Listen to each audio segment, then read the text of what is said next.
아멘. 박수를 하다갑니다. 할렐루야. 아멘. 감사합니다. 오늘 주시는 말씀 보겠습니다. 에베소서 6장 17절 말씀 보겠습니다. 에베소서 6장 17절 말씀입니다. 한 절입니다. 우리 같이 함께 봉독하겠습니다. 시작. 구원의 투구와 성령의 검 곧 하나님의 말씀을 가지라. 아멘. 할렐루야. 자, 오늘 에베소 무장 프로젝트 9번째 시간입니다. 무기가 되는 말씀이라는 제목으로 함께 은혜를 나누고자 합니다. 1세기 초대교회 이후부터 7세기까지 기독교가 부흥했던 지역이 있습니다. 지도를 보시면 아라비아 지역과 북아프리카 지역이 1세기에서 7세기 사이에 기독교의 대부흥의 역사를 이뤄냈던 지역입니다. 여러분도 잘 아는 성 어거스틴도 이 북아프리카 출신이기도 합니다. 그런데 왜 7세기까지일까? 7세기 이후에 이슬람 세력들이 급증하게 됩니다. 그러면서 이 지역에 많은 전쟁이 일어나는데 그러고 난 뒤에 이 7세기 기독교가 부흥했던 이 지역에 교회는 거의 사라지고 이슬람으로 다 채워지게 되었습니다. 그래도 핍박 가운데 믿음을 지켰던 성도들이 있었을 터인데 물론 소수의 신자들은 남아있지만 그렇게 화려했던 기독교의 그 부흥지가 왜 이렇게 몰락하게 되었는가? 많은 사람들이 연구를 했는데 그 중에 여러 이유 중에 중요한 이유가 하나 있었어요. 1세기부터 7세기까지면 거의 700년이 흘렀던 거잖아요. 700년 동안 이 지역의 언어가 아랍어를 썼는데 아랍어로 된 성경이 없었던 것입니다. 다시 말해서 우리로 따지자면 한글로 된 성경이 없었어요. 그러니까 전해준 말씀만 들었던 거지 핍박 가운데 숨어서 하나님의 말씀을 보고 신앙을 지켜야 되는데 그들의 언어로 볼 수 있는 성경이 없었던 거예요. 다시 말해서 하나님의 말씀을 읽을 수가 없고 붙들 수가 없었어요. 여러분, 말씀은 하나님이시거든요. 내가 하나님을 믿는다는 건 곧 말씀을 믿는다는 거잖아요. 근데 말씀을 보지 않았다는 것은 하나님을 믿으려 해도 굉장히 추상적일 수밖에 없고 그 믿음이 능력이 없는 거예요. 그래서 700년 동안 쌓아 올렸던 기독교의 그 위상들이 다 무너지게 되었습니다. 오늘 영적인 싸움에서 우리가 신앙적인 사람으로 살아가려고 몸부림칠 때 하나님의 말씀을 붙들지 않으면 어떻게 신앙을 이길 수 있습니까? 지난 한 주간 동안 여러분 마음을 붙들었던 말씀이 어떤 말씀이 있으신가요? 물론 간증도 있고 여러 가지 은혜로운 것도 많은데 여러분 말씀이 여러분 마음을 붙들었던 말씀이 어떤 것이 있었고 하나님의 말씀이 여러분에게 어떤 능력이 되었습니까? 이것이 제대로 갖추어져 있지 않다면 영적인 싸움에서 우리의 믿음을 지키기가 거의 어렵습니다. 목회자인 저도 성경을 멀리하게 되거나 물론 그런 일은 없겠지만 멀리하게 되거나 그렇게 되면 끊임없이 생각 속에서 방황할 수밖에 없는 거예요. 그래서 성경은 어떻게 하면 이 초대교인들이 이 믿음을 지킬 것인가 했을 때 하나님 주신 해답이 뭐냐면 머리끝에서 발끝까지 무장을 하는데 오늘 그 무장의 끝부분이 뭐냐면 공격도 무기도 되고 방어도 되는 거를 가지라고 하셨어요. 그게 오늘 본문 17절입니다. 여기 보니까 성령의 검 곧 하나님의 말씀이라고 되어 있어요. 말씀은 검이라는 겁니다. 칼이라는 거예요. 그런데 어떤 칼이냐면 성령의 검, 믿음의 칼이라는 겁니다. 여기서 검이라는 단어는요, 헬라어로 두 가지 뜻이 합성어예요. 하나는 전쟁, 전투, 또 하나는 도구. 그러니까 이 검은 싸움터에서 도구로 쓸 수 있는 것은 다 검의 범주에 속하는 거예요. 그런 차원에서 보면 골리앗을 향해서 돌을 던졌던 다윗에게 그 돌도 그에게는 검이 되는 거죠. 오늘 여러분 마음 가운데 시험이 들거나 어려움이 왔을 때 무엇으로 여러분 이겨냅니까? 그 이겨내는 도구가 하나님의 말씀인가요? 어떤 것입니까? 그러면 왜 성경은 말씀은 어떤 능력이 있길래 성령의 검을 가지고 하나님의 말씀을 가지고 싸움터에 나가라 그렇게 얘기하시는가? 세 가지 은혜를 나누고 싶습니다. 자, 첫 번째는요. 1번 제목 읽어볼까요? 시작. 종합성을 확보하라. 자, 17절에 이 검이라는 단어가 나오는데 이 로마 군인들이 썼던 검이 몇 가지 종류가 있어요. 지금 화면에 보는 저 검은 글라디우스라고 불리는 검입니다. 무게는 약 한 0.8kg 정도 되는 것이고요. 길이는 한 60에서 한 80cm 정도, 그 정도 됩니다. 비교적 가벼워요. 근데 무게의 특징을 보면 양날도 서 있지만 끝이 예리하고 뾰족합니다. 보병들이 이걸 주로 쓰는 무기인데요.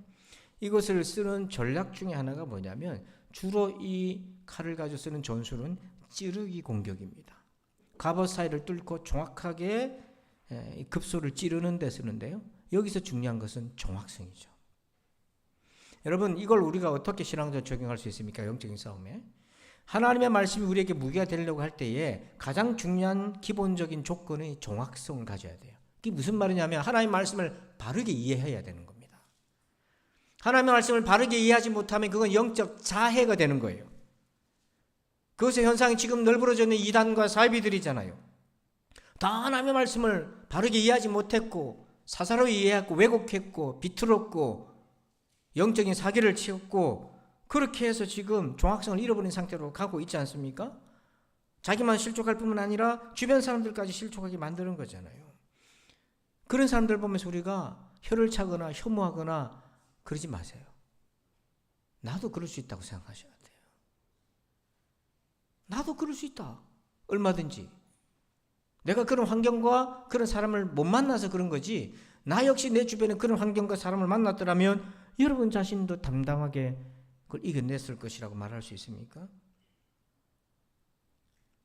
아마도 이 자리에 있는 몇 분들은, 저는 잘 모르지만 과거에 남들 모르게 거기에 갔다가 돌아온 분들도 있을 것이고 아무도 모르게 그러다가 깨닫고 이거 아닌가 보다 하고 왔던 분들도 있을 텐데요. 그 왜 돌아왔겠습니까? 말씀에 대한 정확한 이해가 다르기 때문에요. 자, 그러면 이 말씀의 정확성을 우리가 신학자도 아니고 목사도 아닌데 어떻게 정확하게 이해합니까? 그렇습니다. 그러나 성경은 아주 분명한 근본적 기준을 얘기해요. 자, 베드로후서 1장 20절을 같이 한번 읽어볼까요? 시작. 먼저 할 것은 성경의 모든 예언은 사사로이 풀 것이 아니니. 여기 사사로이, 성경의 모든 예언이라는 것은 성경 중에 예언서만 빼서 얘기하는데 그런 차원이 아니라 하나님의 말씀을 얘기합니다. 근데 사사로이라는 말은 두 가지 뜻이 있어요. 하나는 개인적으로, 또 하나가 뭐냐면 동떨어져서 분리되어서 이런 뜻이 있어요. 오늘 본문에서는요, 동떨어져서 이런 뜻이 강합니다. 그러면 뭐로부터 떨어졌단 말인가? 바로 이 천국 복음을 전하신 예수님으로부터 떨어진 것이고, 그 복음의 전통, 교회는 전통이라는 것이 있어요. 그 전통은 말씀의 전통입니다. 다른 장식의 전통 이런 것이 아니라 예수님이 전하신 복음이 그 사도와 제자들로부터 이어져서 오늘 저희까지 이뤄왔던 이 전통인 거예요. 이 전통으로부터 떨어져 나와버렸다. 그렇다면 그건 사사로운 겁니다. 그래서 성경을 볼 때 가장 안전하고 중요한 기준은 이것이에요. 갈라디아서 1장 8절을 같이 읽어봅시다. 시작. 그러나 우리나 혹은 하늘로부터 온 천사라도 우리가 너에게 전한 복음 외에 다른 복음을 전하면 저주를 받을지어다. 아멘. 여기 보니까 사도 바울이 복음을 전하는데 뭐라고 얘기했냐면 우리가 너에게 전한 복음. 여기 우리라잖아요. 바울 개인뿐만 아니라 사도들이 전한 복음까지 포함하는데 우리가 너에게 전하다 이 말은 선포했다도 되지만 전통인 거예요. 전해준 거예요. 예수님부터 내려온 복음을 전해준 거예요. 이 복음 외에, 이 복음의 핵심은 예수 그리스도가 하나님의 아들이신 거고 십자가에서 죽으시고 성경대로 다시 3일 만에 부활하셨고 하늘에 오르시고 그리고 그 증거로서 우리에게 성령을 주신 거 그리고 다시 오실 거, 이게 복음의 핵심이잖아요. 이 복음 말고 다른 얘기를 한다, 이 복음과 틀린 얘기를 하면 천사라도 저주받는다는 거예요. 잘 이해하세요? 못 믿는 거하고 다른 거를 전하는 거하고는 달라요. 여러분 중에 십자가 예수님이 아직 안 믿어질 수 있고 부활의 주님이 안 믿어질 수 있고 주님이 부활 승천하시고 다시 오실 것을 못 믿을 수도 있고 성령이 우리 가운데 오셔서 중생하게 하시는 거 못 믿을 수 있어요. 못 믿는 거는 그럴 수 있습니다. 아직 믿음이 부족하니까 그럴 수 있는데 이런 얘기를 비틀어서 딴 얘기를 한다. 예수님은 하나님의 아들이 아니요 라든지 예수님은 부활하지 않았다라든지 예수님 다시 오시는 건 거짓말이라든지 다른 사람 이미 예수님으로 와셨다든지 이런 얘기하는 것은 저주받을 다른 복음이라는 얘기예요. 바울은 예수님의 12제자가 아니었어요. 예수님의 12제자는 예수님 보고 기적도 체험하고 말씀도 듣고 공부도 하고 같이 잠도 자고 먹고 그렇게 교제했기 때문에 잘 알아요. 바울은 예수님은 그렇게 만난 적이 없어요. 딱 한 번 다메섹에서 예수님 만나서 복음을 계시를 받았어요. 근데 그가 이방 지역에 복음을 전하는데 그가 진짜 복음인지 아닌지 분별이 필요하지 않습니까? 바울도 검증받았어요. 교회로부터. 자, 갈라디아서 2장 2절 같이 읽어볼까요? 시작. 계시를 따라 올라가 내가 이방 가운데서 전파하는 복음을 그들에게 제시하되 유력한 자들에게 사사로이 한 것은 내가 다름질하는 것이나 다름질한 것이 헛되지 않게 하려 함이라. 아멘. 여기 사사로이 나온다는 건 뭐냐면 개인적으로 이 말인 거예요. 자, 여기 보니까 내가 이방 가운데서 전파하는 복음. 하나님은 바울을 이방인들에게 복음을 전하는 사도로 세우셨거든요. 이방인들에게 복음을 전하는데 바울이 복음을 이렇게 배웠거나 학습했거나 그게 아니었단 말이에요. 예수님부터 계시를 받은 거예요. 주님을 직접 말씀을 들은 건데 그 복음을 그들에게 제시하되, 그들은 누구냐? 예루살렘에 있던 예수님의 12제자들인 거예요. 그들에게 제시를 했어요. 그랬는데 그 예루살렘에 있던 12사도들이 깜짝 놀란 거죠. 왜냐하면 그들이 있어 예수님과 동거했고 거기서 들었고 배웠던 그 복음과 바울이 전한 복음이 정확하게 일치하고 있는 거죠. 바울 외에 누가 계시받아가지고 복음 전했다는 사람은 없어요. 그걸로 완결이 된 거예요. 누가 있다 하더라도 그 복음은 12사도가 들었고 배웠던 복음과 일치하여야 됩니다.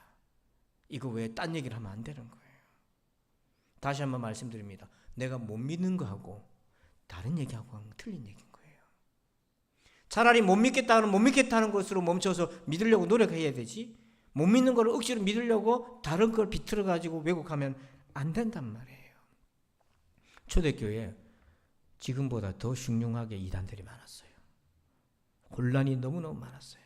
그 질서를 잡은 게 뭐였냐면 바로 바른 복음, 예수님이 전파하신 그 복음, 예수님 그리스도, 그는 십자가에서 우리 죄를 위하여 죽으시고 3일 만에 다시 살아나셨고 승천하여 하늘에 오르시고 다시 오실 것이고 그가 올라가심으로 성령을 우리에게 주셨고 오순절날 성령이 임하셨던 거예요. 근데 우리는 복을 받은 사람이에요. 왜? 그 복음이 2000년 동안 내려오면서 성경의 여러 가지 어려운 말씀과 구절 이런 것들이 의문을 품었을 거잖아요. 2000년 동안 수많은 기라성 같은 신학자들과 주의 제자들이 그 말씀을 가지고 씨름했던 그 결과물들을 우리가 가지고 있어요. 저도 말씀을 준비할 때 제가 들어놓아가지고 몽상하고 망상하는 게 아닙니다. 말씀을 정확하게 이해하려고 애를 쓰고 이것이 초대교회로부터 내려왔던 그 말씀의 전통에 부합하는지 끊임없이 점검을 하고 검증을 합니다. 그래서 말씀의 핵심의 골자는 똑같지 않습니까? 어느 교회를 가도 예수는 그리스도 하나님 믿음 얘기하는 것이 딴 얘기하지 않지 않습니까? 대신 적용하는 부분에 있어서 주제적인 부분에서는 다양성이 있겠으나 동일한 얘기하는 거예요. 그 전통을 물려받아서 우리가 신앙생활을 하고 있습니다. 이게 말씀의 정확성의 근본인 거예요. 그러니까 여러분들이 들었고 배웠던 복음 말고 딴 얘기를 하면 경계하시길 바랍니다. 경계하시길 바랍니다. 용한 거 없습니다. 어디 점집입니까? 용한 게 어디 있어요? 두 번째 제목 읽어볼까요? 시작. 본깨적을 하라. 이게 무슨 말입니까? 본깨적이라는 것. 자, 우리 17절 봅시다. 17절 보면 이 검에 두 번째 그 로마 군인들이 주로 쓰는 검이 스페타라고 하는 검이 있어요. 여러분 보시기에도 한눈에 길지 않습니까? 이 길이가 동 1m 가까이 되고요. 무게는 1kg가 넘습니다. 좀 무거워요. 주로 이 검은 누가 쓰냐면 기병들이 주로 씁니다. 말을 타고 가면서 이 검을 쓰는데 보시다시피 검이 길기 때문에 적용 범위가, 활용 범위가 넓어요. 작전 범위가. 그래서 말을 타거나 여러 가지 전술에 있어서 넓은 범위를 쓸 수 있고요. 자, 근데 이걸 우리가 어떻게 신앙적으로 적용할 수 있습니까? 이거를 넓은 공격 범위를 어떻게 적용할 수 있습니까? 이렇게 볼 수 있어요. 적용의 범위가 넓다는 거예요. 말씀을 적용하는 거. 자, 여러분, 말씀은 2000년 전의 말씀이잖아요. 오늘날 2000년 뒤에 1세기 때 없었던 문제가 2000년 때는 지금 많지 않습니까? 그러면 성경은 백과사전이 아니거든요. 여러분, 하나님의 말씀은 예수님이 그리스도고 그 이름을 힘입어 영생을 얻게 하려고 하기 위해서 쓴 것입니다. 여러분, 일상의 고민을 해결해 주려고 쓴 백과사전 상담책이 아니에요. 그럼에도 불구하고 우리가 겪는 문제들을 해답을 찾고자 성경을 찾아 들어오지 않습니까? 그때 성경은 적용할 수 있는 틀을 주시는 거예요. 적용할 수 있는. 그러니까 적용을 이렇게 사전적으로 적용합니다. 알맞게 이용하거나 맞추어 쓴다. 여기에 적용의 가장 중요한 것은 말씀의 본래적 의미를 벗어나서는 안 되는 거예요. 말씀의 맥락에서는 이런 의미를 쓰는데 그가 전혀 엉뚱하게 연결해가지고 적용하면 말씀을 곡해하게 되는 거예요. 그래서 말씀을 정확하게 이해하고 맥락에서 이 말씀이 이런 뜻이라는 걸 얘기하고 그런 뜻에서 적용할 수 있는 범위를 조금 넓혀서 이렇게 적용해서 이해할 수 있겠다라고 하는 것이 적용입니다. 이 적용이 올바르게 되려면 말씀에 대한 바른 이해가 전제되어야 되죠. 그럼 어떻게 적용합니까? 우리 핵심적으로 볼게요. 본계적이 뭐냐? 제가 예전에도 한번 말씀드린 바가 있는데 본은요, 본다, 보다라는 거 말씀을 읽어야 돼요. 첫 번째. 그 다음 두 번째가 깨닫는 겁니다. 읽지 않으면 깨달음이 없어요. 말씀을 통한 깨달음은 읽는 사람에게만 주시는 거예요. 듣는 자에게만 주시는 거예요. 자, 깨닫다. 이게 깨달음이 어떤 의미냐면 우리가 그 말씀을 통해 우리의 영혼의 상태랑 하나님이 대화를 하시는 거예요. 자, 우리 말씀 한번 볼까요? 히브리서 말씀 같이 읽어봅시다. 시작. 하나님의 말씀은 살아있고 활력이 있어 좌우에 날선 어떤 검보다도 예리하여 혼과 영과 및 관절과 골수를 찔러 쪼개기까지 하며 또 마음의 생각과 뜻을 판단하나니. 자, 여기 보면 말씀을 검으로 비유했잖아요. 살아있고 활력이 있어서 좌우에 날선 어떤 검보다도 예리하여, 그 어디다 씁니까? 이 말씀이 예리한 거를 혼과 영과 관절과 골수를 찔러 쪼갠다. 수술하는 것처럼. 전쟁터에서 그 말씀에 공격을 당한 것처럼. 근데 여기서 혼과 영과 관절과 골수가 보입니까? 우리 눈에? 안 보이죠. 여러분이 지금 무슨 생각을 하고 일주일 동안 살았는지, 여러분 마음 가운데 뭐가 여러분들을 끊임없이 진동하게 하는지, 그거는 저나 주변 사람이 모릅니다. 말 안 하면 몰라요. 근데 그런 심령의 상태로 하나님 말씀 앞에 서면 하나님은 여러분의 말씀을 가지고 여러분의 마음을 정확하게 진단하고 하신다는 거예요.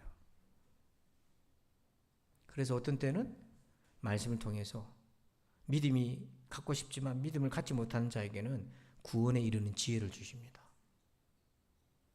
여러분 정말 믿음을 갖고 싶으면 성경을 보세요. 정말 성경을 읽으세요. 그럼 하나님이 구원의 지혜를 줘요. 내가 미처 몰라서 구원의 길을 못 들어간다면 너무 억울한 거잖아요.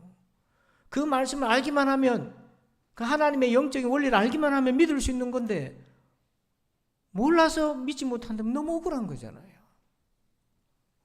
지금은 여러분들이 건강하게 지내니까 믿음의 중요성을 잘 모를 수도 있어요. 왜냐하면 믿지 않는 사람들도 웃고 잘 살고 있으니까. 그런데 어느 순간인가 죽음이라는 것이 여러분 문 앞에 딱 오게 되면 두렵습니다. 장롱 속에, 장판 속에 밀어놓았던 죽음이라는 것이 스물스물 올라옵니다. 두렵습니다. 도무지 정말 꽉 차게 채워서 자기 암시를 했던 철학자들이나 이런 사람들이 죽음마저도 세뇌해서 자기들의 세계관으로 녹아낸 사람들은 겉으로는 담담하게 맞이할 수 있을지언정 겉으로는, 속에서 올라오는 불안감은요 해결할 수 없는 겁니다.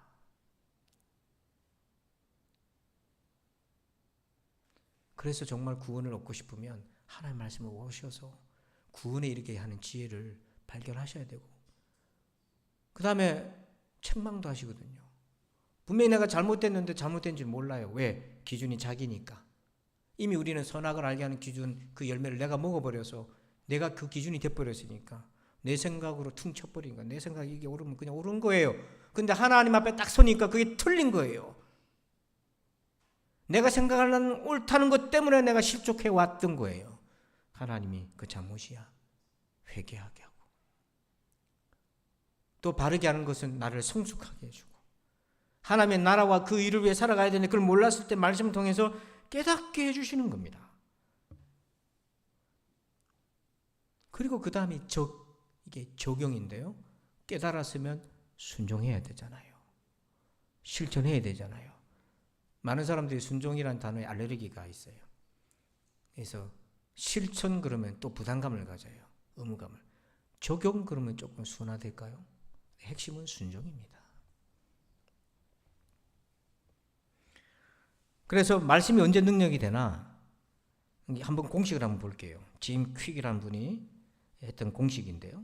마지막 몰입에서 나오는 공식인데, 지식, 가로 열고 말씀입니다. 우리에겐 적용할 때. 이 지식은 힘이 될 가능성을 가진 상태에 불과한 거예요. 아직 힘이 아닌 거예요. 우리가 말씀을 듣고 깨달은 거는 능력이 아닙니다. 그거는 힘이 될 수, 능력이 될 수 있는 잠재적 상태예요. 그게 언제 능력이 되나? 그 말씀 깨달은 거를 적용할 때 말씀이 능력이 되는 겁니다.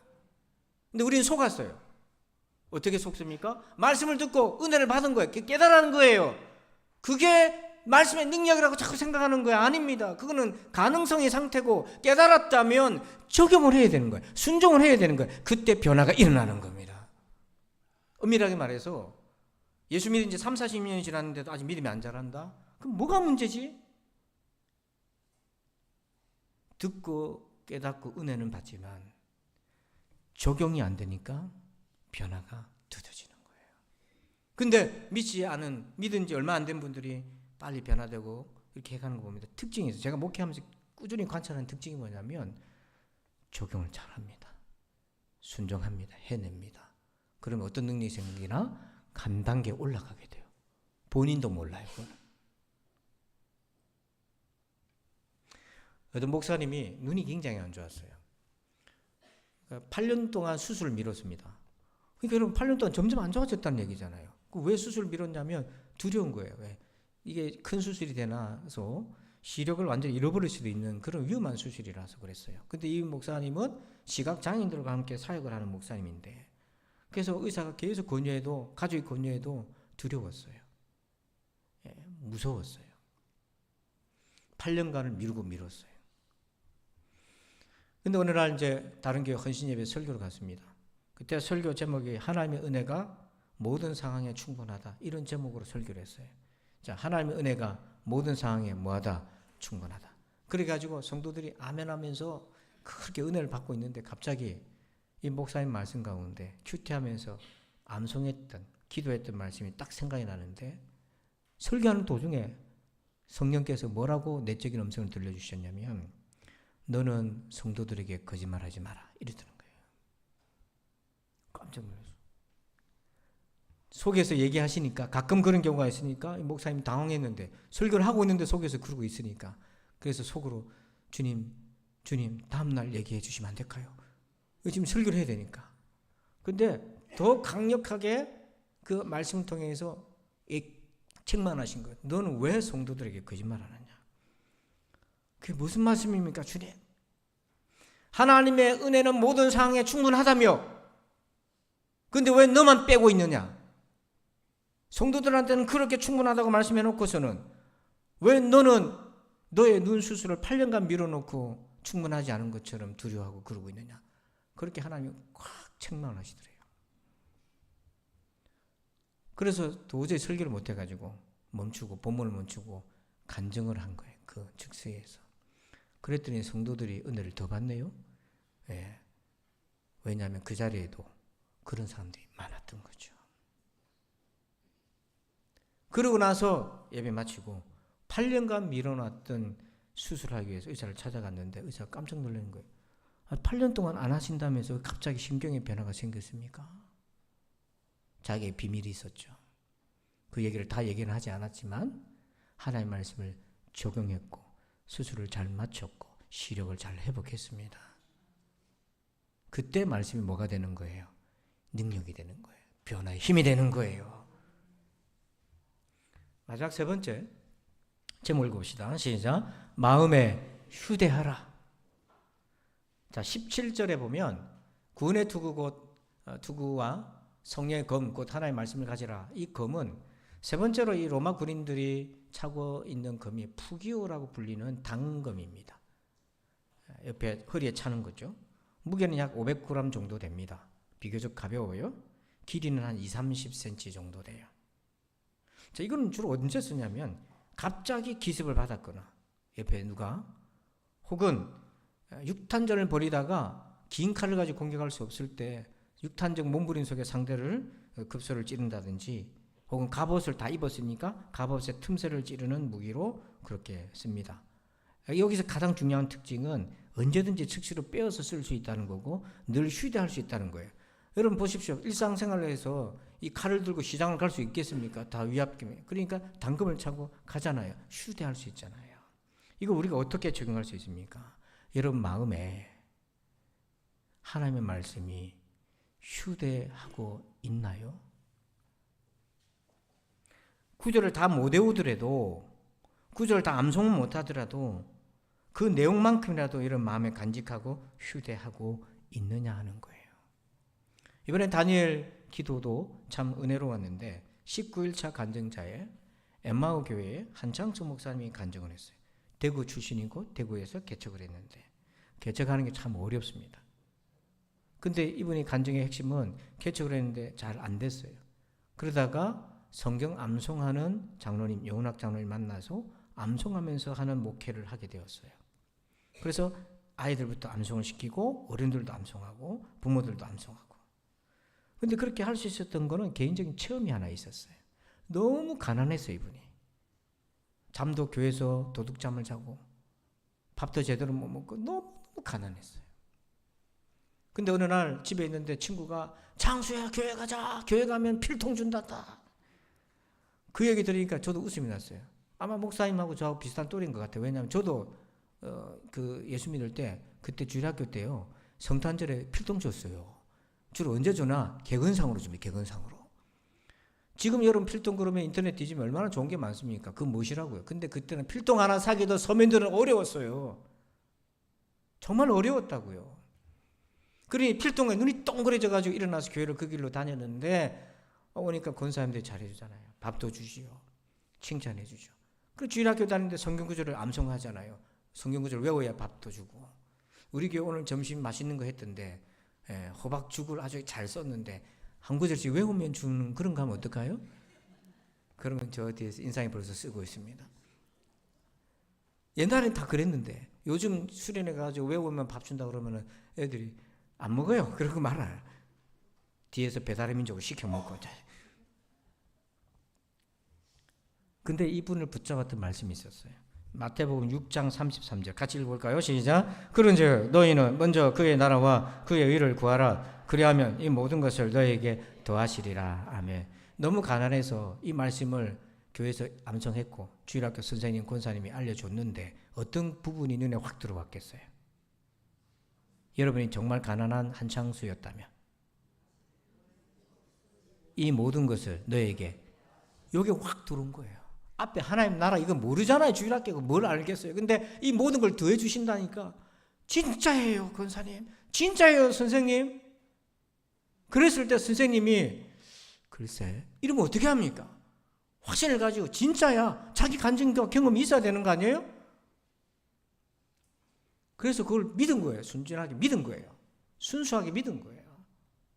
그때부터 자존감이 무너지고 어려울 때마다 이 말씀을 외운 겁니다. 되새긴 거예요. 여러분 되새김이 중요한 거예요. 적용은 되새김에서 일어나는 거니까.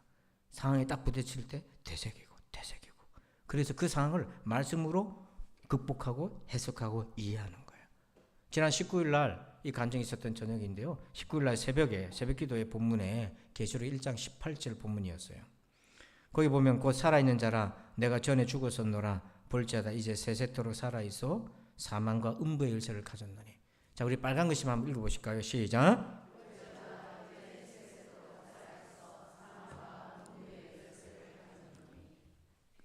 이 말씀은 예수님이 사망과 음부의 열쇠를 가졌다는 거잖아요. 그런데 이 말씀을 설교 준비할 때도 은혜지만 할 때 또 준비할 때 못 깨달은 걸 하나님 깨닫게 해주시거든요. 할 때 하는 즉시에 또 하고 나서 뒷부분이라는 것이 있어요. 하고 나서 또 깨닫게 해주시는 것이 있어요. 한 3번의 은혜가 오는데 그날은 전하는데 이게 확 하나님 말씀을 주시는데요. 여러분 보니까 열쇠 가진 자네가 주인이지 않습니까? 가만히 보니까 직장생활 하는 때 갑질하는 상사가 있고 고객이 있으면 그 사람이 열쇠를 진 것 같고, 내가 좀 어려움이 생겨서 문이 열려야 되는데 안 열리니까 그 문을 좀 영향을 펼치는 사람이 열쇠를 쥐고 있는 것 같고, 몸이 으실으실 아프니까 그 건강이 열쇠를 쥐고 있는 것 같고, 내 삶의 주도권이 그런데 저런데 빼앗기는 거예요. 우리 성도들의 마음이 확 느껴지는 거예요. 제 마음도 확 느껴져요. 그런데 그런 가운데 이 말씀을 다시 보는데 하나님이 얼마나 큰 소리로 얘기하시는지, 볼지어다 그러잖아요. 정신 차리라는 거예요. 볼지어다. 환난 가운데 있었던 성도들이 막 괴롭히는 사람들만 쳐다보고 있는데 볼지어다고 눈을 돌리는 게 어디를 보라면 이제 세세토록 살아있어 사망과 음부의 열쇠를 가졌노니 열쇠를 가지신 예수님을 바라보라는 겁니다. 그 순간 눈이 번쩍 뜨이는 거예요. 왜 볼지어다 했습니까?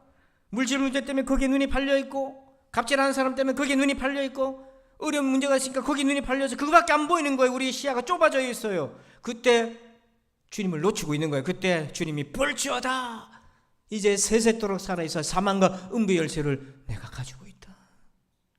주님이 열면 닫을 자가 없고 주님이 닫으면 열 자가 없습니다. 여러분 전화하잖아요. 저한테 열쇠 없으면, 목사님 하도 전화해가지고 제가 비밀의 장소에다 열쇠를 갖다 놔서 그렇지, 저녁 맛있게 먹고 좀 이제 새벽 기도에서 일찍 자려고 하면 전화하면 열쇠가 없어요. 여러분 열쇠는 주님이 갖고 계십니다. 주님한테 이제 전하시기 바랍니다. 기도로 전하시기 바랍니다. 에베소서 6장 17절에 구원의 투구와 성령의 검 곧 하나님의 말씀을 뭐라고요? 가지라. 이거는요 명령이에요. 선택이 아닙니다. 명령하시는 거예요. 주님이 명령하십니다. 성령의 검을 가지십시오. 순종하셔야 돼요. 이건 명령이에요. 그래야 왜 명령하셨냐? 그래야 네 믿음을 지키고 예수님을 배반하지 않는다 이 말입니다. 어떻게? 3가지 꼭 기억하세요. 첫 번째는 뭐예요? 정확성을 높이라. 예수님이 전한 복음, 사도들이 전한 복음, 그의 제자들이 오늘까지 교회 전통으로 내려온 이 복음하고 딴 얘기하면 천사라도 저주받는다. 두 번째, 본깨적. 보고 깨닫고 뭐해라? 적용할 때 힘이다. 깨닫는 거 힘 아닙니다. 그거는 준비된 상태에 불과한 거고. 3번째, 마음에 뭐 하셔요? 휴대하세요. 한 구절이라도 휴지하세요. 기도하겠습니다. 하나님 감사합니다. 오늘 무기가 되는 말씀을 휴대하며 살게 하여 주시옵소서. 치열한 믿음을 지키길 어려운 전쟁터에 어찌 검이 없이 나갈 수가 있겠습니까? 하나님의 말씀을 가지고 나아가고, 그래야 믿음을 지키며 예수님을 배반하지 않고 끝까지 믿음 지키는 우리 모든 성도들로 삼아 주시옵소서. 예수님의 이름으로 기도합니다. 아멘. 할렐루야. 오늘은 반가운 순서가 있습니다. 입회식을 갖겠습니다. 입회식이라는 것은 세례교인이 다른 교회에서 우리 교회로 전입해 들어오는 경우에 하게 되거나, 또는 이제 성인이 되었을 때 우리 교회 주일학교에서 자라서 성년이 되었을 때 하게 되는 예식인데요. 우리 소중한 가족으로 받아들이는 예식입니다. 그러니까 이 시간 성도 여러분들께서는 주님의 마음으로 이들을 환영해 주시길 바랍니다. 그리고 또 입회식에 참여하는 분들은 부산진 교회 공동체 식구가 되었다는 것에 감사하시길 바랍니다. 감사하시길 바랍니다. 그러면서 이 예식에 임했으면 좋겠고요. 몇 가지 문답을 합니다. 그럴 때는 우리 다 같이 성도들이 같이 문답을 해주시면 좋겠고요. 제가 호명하시는 분들은 자리에서만 일어주시면 되겠습니다. 앞으로 나올 필요 없고 자리에 일어주시면 되겠습니다. 임용택, 남보영, 임채진, 이하은, 이윤광, 서예숙, 이윤호. 자리에 일어주세요. 일어나주세요. 네. 자, 지금부터 오른손을 들어주시기 바랍니다. 묻는 말에 예라고 대답하시고, 앉아있는 우리 모든 성도들도 같이 오른손을 들어주세요. 우리 식구니까 같이 믿음을 우리 같이 화답해 주시면 좋겠습니다. 형제와 자매는 성삼위 하나님이 살아계신 것과 예수님이 여러분의 구주 되심을 믿습니까? 교회는 세상과 구별된 하나님이 임재하시는 거룩한 터전이요 그리스도의 몸인 것을 믿습니까? 형제와 자매는 초대교회의 사도적 전승과 본교회의 전도 표제인 중생, 성결, 신유, 재림의 신앙을 철저히 다루겠습니까? 형제와 자매는 부산진 교회에 입회하여 교회를 잘 섬길 것을 약속하십니까? 형제와 자매는 교회의 각종 정규 예배에 모이기를 힘쓰고 서로 화목하며 덕을 세우는 일을 앞장서서 하시겠습니까? 형제와 자매는 본교회의 신앙 노선과 지도에 따라 신앙생활을 하겠습니까? 형제와 자매는 세상 사람들에게 비방을 받지 않도록 시민생활에도 본이 되겠습니까? 성도 여러분은 주일 성수, 헌금의 생활, 전도 등 신자의 모든 의무를 다하겠습니까? 자, 손을 내려주시고 기도하겠습니다. 교회의 머리가 되시는 주님, 지금 여기에 서 있는 우리 성도들을 성령으로 인쳐 주시옵소서. 하나님의 뜻이 함께 하셔서 이들을 우리 부산진 교회의 식구로 세워주신 줄로 믿습니다. 이들을 통하여 하나님께서 영광을 받으시고 교회가 흥왕하여 믿음의 열매를 맺게 하여 주시옵소서. 예수님의 이름으로 기도합니다. 아멘. 이제 선언합니다. 임용택, 남보영, 임채진, 이하은, 이윤강, 서예숙, 이윤호 이들은 이제부터 본교회에 입회되어 사무총회 정회원이 되었음을 공포합니다. 아멘. 박수로 받아봐 주시기 바랍니다. 그대로 서 계시고요. 준비한 선물이 있습니다. 우리 선물을 전달해 주시면 좋겠습니다.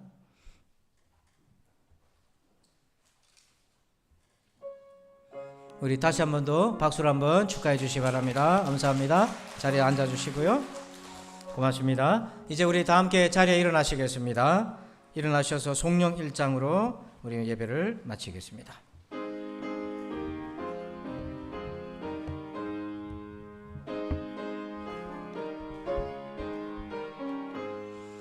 만복의 근원 하나님 온 백성 찬송 드리고 저 천사여 찬송하세 찬송 성부 성자 성령 아멘. 이제는 우리 구주 예수 그리스도의 은혜와 하나님 아버지의 그 크고 놀라우신 사랑하심과 성령님의 감화 감동 교통 은혜 충만하심의 역사하심이 오늘 무기가 되는 말씀을 무장하여서 삶의 전선에서 믿음을 지키고 예수님을 배반하지 아니하며 그 길로 가기를 원하는 우리 모든 신자들 위해, 오늘 특별히 입회한 신자들 위해 이제부터 영원토록 함께 계실지어다. 아멘.